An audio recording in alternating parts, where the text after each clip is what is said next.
Welcome to another healing session with Healing with Sophie and Gugu. Today, our guest is an amazing woman. She's a businesswoman. She's everything. She's a mother. She's a wife. She's just a philanthropist. She just does everything. But there's always a journey. There's always a story. And today, AGGY MABEDLHE is here to share with us her story, her healing story. How did she become an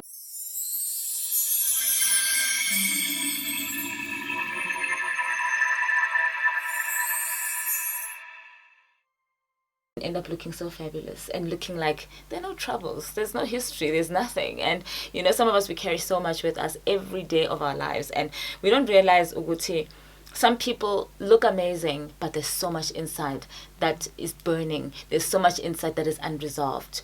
So today AGGY is here to share with us, how did she get to a point where she finally feels free and healed? There's always a saying that you never get totally healed, which is true, and I'm sure she would agree with us. But I think she's past the worst, and she's here to share with us. So without further ado, welcome, AGGY. Thank you for inviting me, Sophie. Thank you for being with us. You look amazing. You look happy. You're just such an inspiration, to women who've been through the most. I think for me, I just want to find out, Uguti, what is your personal journey towards the point where you felt, I need healing, I'm going through my healing process, and I may not be 100% healed, but I'm there, I'm comfortable, I'm in a good space. Where did it all begin? I'm actually AGGY from Diepkloof, raised by a single mom. Ni last born, ekhaya. And then being last born, it's like, I normally say being a firstborn or a last born, it's a difficult one. It's either baze nawe or bakuthole late. So I'm the one otholakale late when my mom lost her husband. It was not nice, and then wathola mina after 5 years. So it was difficult because mina experienced rejection with a family like where I grew up. Guti, even when the visitors comes, they will say, "Oh, laba by four, laba baga mufi." You understand? And then what about me as a girl? And then it always felt so bad, and you felt left out. I felt left out. Ukuthi umuntu deliberately as an amaswiti I4, knowing very well ukuthi abantwana C5 ekhaya. Wow. It's something that it was done by women to my mother, and ekhaya, like, we didn't eat anything without sharing.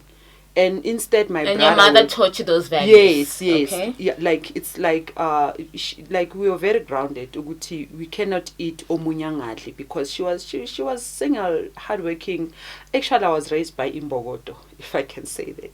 And then being rejected, and then it went on, and then started when at my teen stage, and then now you want to start dating, and then even the boys, they body shaming you, and then you get rejected. And that thing, it boils in when you grow up. And then I said, okay, let me forget about boys and then concentrate on what I do best, which is school. I'm not apologetic about going to school, and my mother encouraging me of Uguti, even if you don't have a husband, if you have a background education, you gone.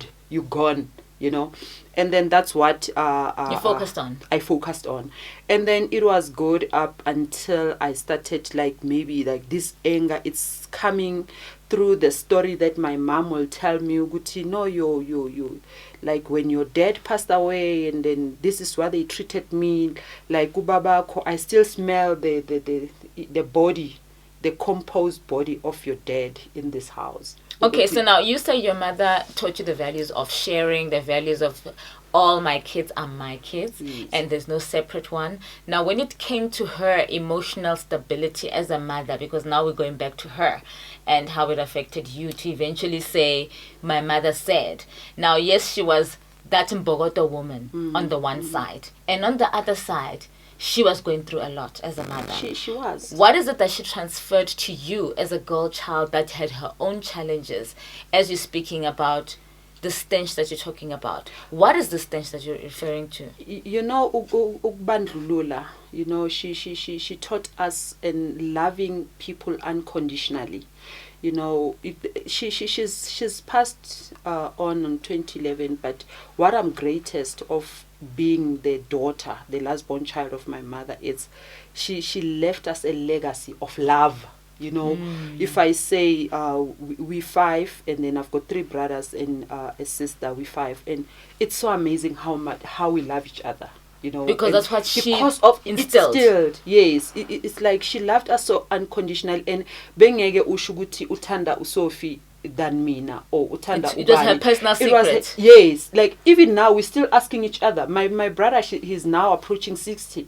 We're asking Guti, Maram, like Akaya, like who was the most loved child, and then we cannot even identify it till today. Because so she was a woman of integrity, and like she was so loving to us. And then but the pain that I saw my mom going through, like while we, like, she related the treatment that she got from Imshadwin when the father passed away. It was her husband, okay, you know.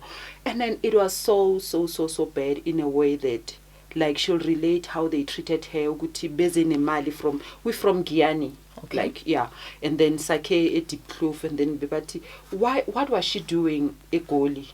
Ngobaba Fazi, they belong in Bundus, like Emakaya. It means she was here to kill the husband, you know. Unfortunately, like it, when you know family politics, when it comes to death, losing, like it's like it must be prescribed. Uguti kumele kufe bani kuqala. You know. And then unfortunately, and who did it, you know, yeah. So like it went on, and then I felt this anger inside me. Uguti, okay, even if Uma, like mina, I was born later, but they don't have right to treat me like this, you know. Like angizlethanga, like I didn't choose to be in this family, but all they can do is to be nice, like, to me, you know. And then it came to a point where now I go to boarding school and study, and then like we closer to the family Kabo Ndotagama. Okay. You know. And you know, which it is was your stepfather. Which is my, yes. And then Abo auntie, they will invite everyone around me, young girls, maybe get a party. Yes. And then they'll leave me behind. Only me. It's like we neighbors. And they won't invite me because mina I'm sumtanaga putwabo, you know. And that it will affect me as time went by. It was so bad. And then that it builds the anger inside me. Yeah. Like it was an anger that, like, I was actually a ticking time bomb. Like, because even if someone says something to me, it's like they prick that. So it's like you're taking things that maybe sometimes didn't need you to take them personally, but you did because you always had your guard on. Yes. Let me protect myself. Let me hold on. I grew up like that. Now this stench. Let's go back to the stench. Uguti, your mom then said, you know, I think now, you know, your stepfather's family did not really accept you, which is a basic summary of everything. Uguti, everything that they did, it showed non-acceptance. Uguti.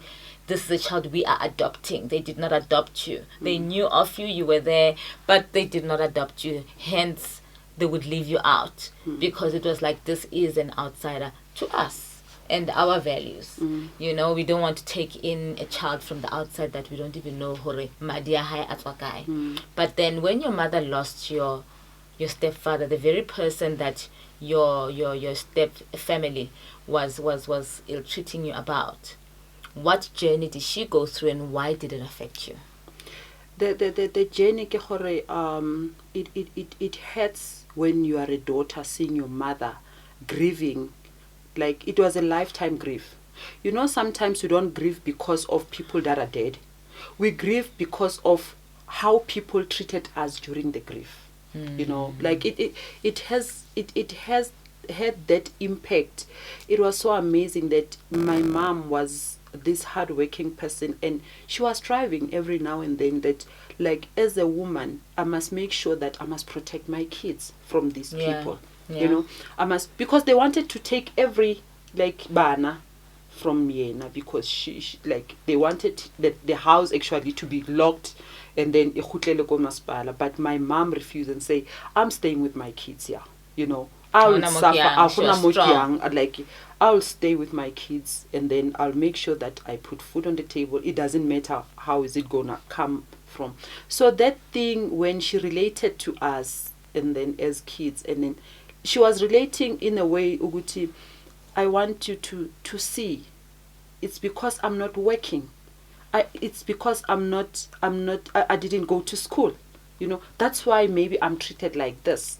But I'm giving you something. I say go to school, my child, so that you can acquire something. Yeah. You can get something, a backup, you know. Yeah. And then that thing, it eventually, like it was painful for her to relate to us the journey of like how she was treated, you know. And then you know the anger is transferable.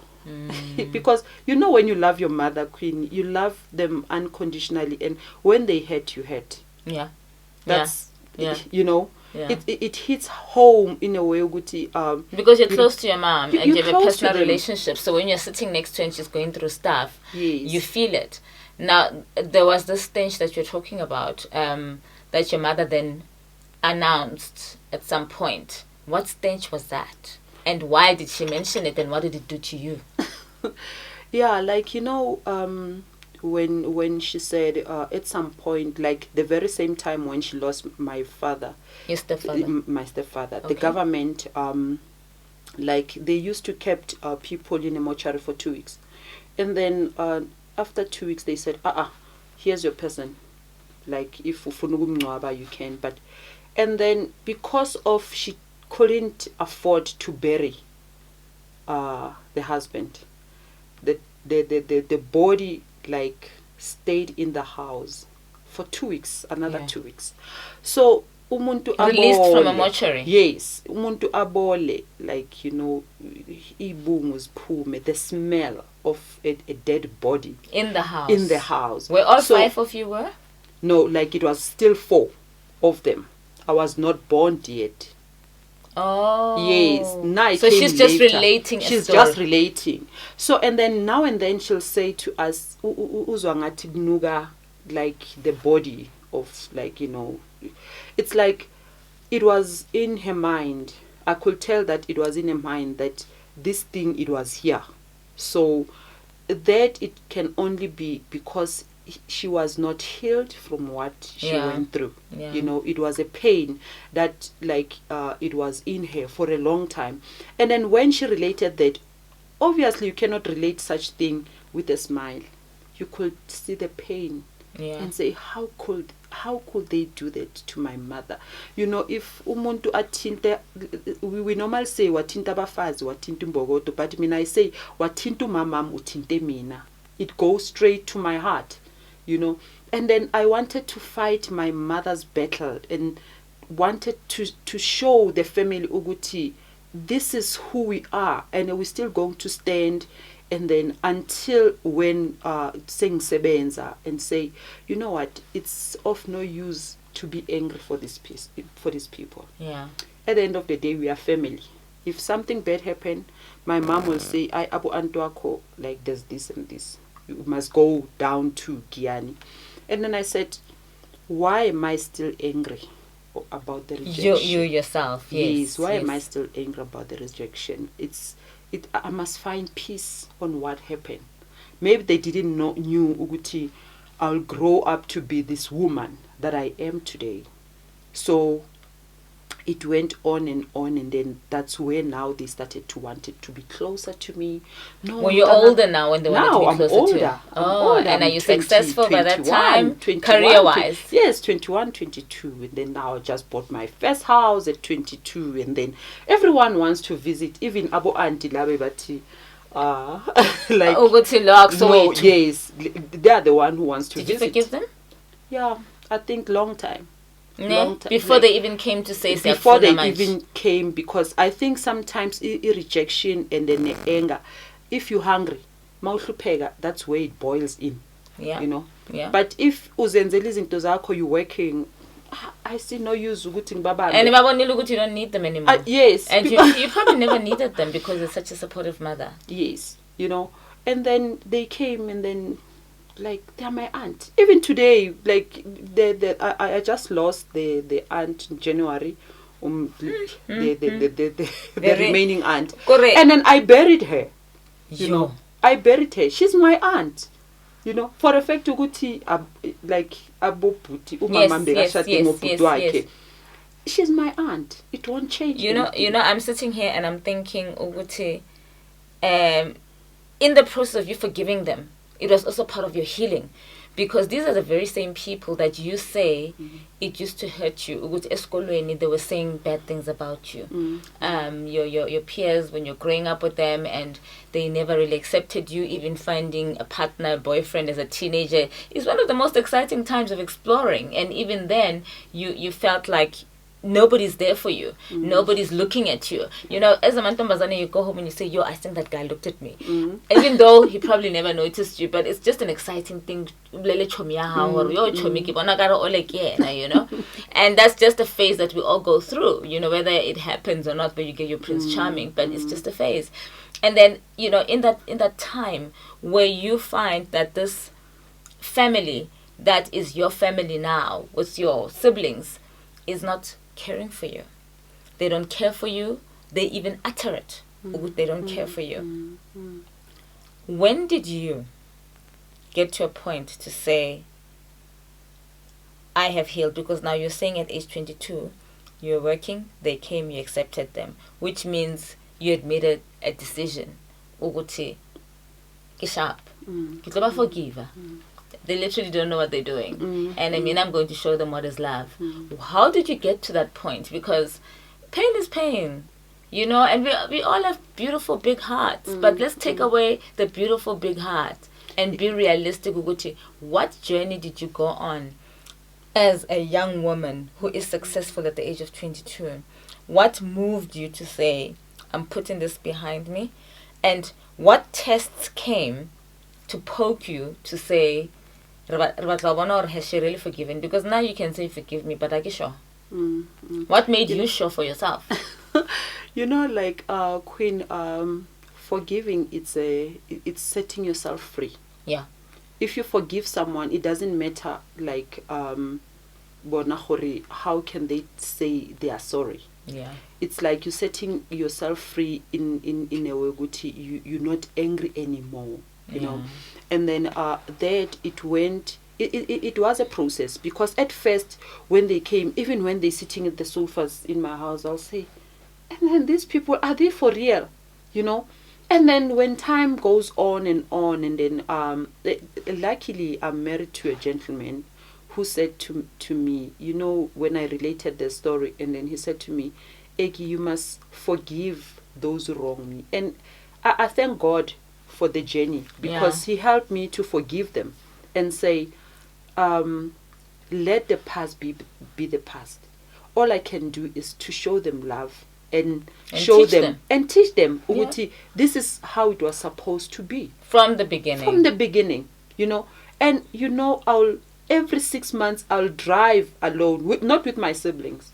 I'll drive to my dad's house in Guyana, where all the aunts are. Yes. And to visit them, you know, and I'll buy stuff for them. And then, you know, when you're least expecting from someone. You're not doing it out of expectation. No, I'm just. Was that so are you then saying that was your journey, your healing process, by facing? Because, you know, sometimes the reason why I say there's things still or maybe I personally didn't heal from, the minute I see the person who hurt me, that pain starts all over again. I face them. You know, there's a point where that pain starts all over again. And as you grow, you realize those things are not worth it. But I can take longer to realize that. And for you, you say your healing was facing them, was going to give them your best. Yes. It's a very heavenly thing of you. You're like an angel on earth, saying, I forgive you. In fact, I will take care of you. And without even saying that I forgive you, Just show them love. They will see, and one they will question. And now, like when we meet as a family, like now January when there was a funeral, I was actually like called. These are 5 children of my brother. Oh, now I'm the 5th one. Now you're the 5th one. And But I think, was, how did it make you feel? Did you like did you see the genuinity in that? Habayicho? Yes. All of them? Was it all of them or just one the cousins who was special? The cousins, like they cannot do anything without telling me. Go hi. You know, it's like I'm the one who must tell the brothers and my sister. I don't know whether it's because I'm the loudest at home. I don't know.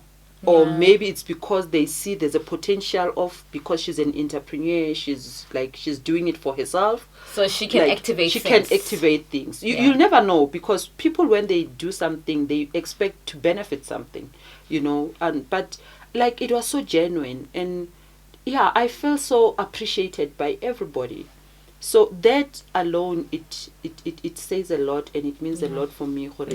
That rejection that I faced before, I've actually overcome that rejection. Yes. And I think what I'm happy about is that you overcame it at a very, very young age, because a lot of people, they struggle until they're married, and they transfer that anger to their children, and you have children. How many children do you have? Only a daughter. Only a daughter. And how old is she? 18. 18. So she kind of was not exposed to that challenge. No. She wasn't. That's wonderful. And I think today we can safely say, we have so many stories and people that come on our show, and they are so confused half the time. Uguti, when am I really gonna say I've healed? Not personally, but just talking to you. I feel you healed 20 years ago. We're talking about it now, but you healed 20 years ago, and it's such a blessing that we can also talk to people who have healed sooner. Because sometimes speaking to people who are still going through their healing process, or haven't even started healing, and they're grown, they're married, they've got families, they've got careers, but they still have something underlying. So can we safely say there's nothing underlying? No. There's no more secrets of pain, of anything? No. What would your advice be to people who are just teased at a young age? I mean, there's a lot of girls who are university now. Their studies are affected by, we had a speaker here, a young lady who says in her university years, the fact that, she felt not wanted, it led her to drugs, it led her to do a lot of things. What is your message to young women out there? Because I know you're a motivational speaker, so I just want you to just, in closing, give them a message and say, Bona, 20 years later, I am, or 20-something years later, I'm just assessing and just assuming. But what is it that you would encourage them with in closing to say, you can be whatever you want to be, but... if beauty can pay the bills, I wouldn't afford any. That's my statement. Because, you see, I have big lips. And I was teased at a young age. And then still now, people, they're still teasing teasing me with my lips. And then I say, I embrace what I cannot change. It's just to embrace who you are. And then live your best life. Because if it was for the fact that I was not teased, I wouldn't be where I am today. I strived, I worked very hard because I wanted to prove a point that I can do it. Even with these lips, I can do it. Beauty and today, with a purpose. Beauty with a purpose. Yes. Your own beauty with a purpose. And my own beauty. Look at me now. I often say to the guys who rejected me years back, at maybe 3 decades. Huh? Yeah. And then say, today they say Fifth Agnes. They don't have teeth here in front. They call me Fifth Agnes, And then I look and I say, thank you, God. Could have accepted that guy who was, I would. Who could have pretended even to love you and never really loved you. Yes. And you'd be stuck with him. Look at me. I'm lovable. You can see. Huh? I'm married for 21 years. And your husband loves you? It's so amazing. It's so amazing. Wow. Yeah, they don't call me queen of the main house if I was in the queen. Yes, and she says she calls everybody the queen. She says, "We're now only queen guy, but you're still the queen of your The destiny." queen, So yes. all of the people that she meets, that she feels, Uguti, you know what? Through everything, you've survived. She was busy motivating me too, and I'm just so thankful, Uguti, you made time to share with us. She's an engineer, by the way. She works for one of the biggest organizations in South Africa that gives us electricity, and she is amazing. And you know, she runs her own private business. She's a mother. She's everything, a philanthropist, like I said, and the sky is not the limit for you.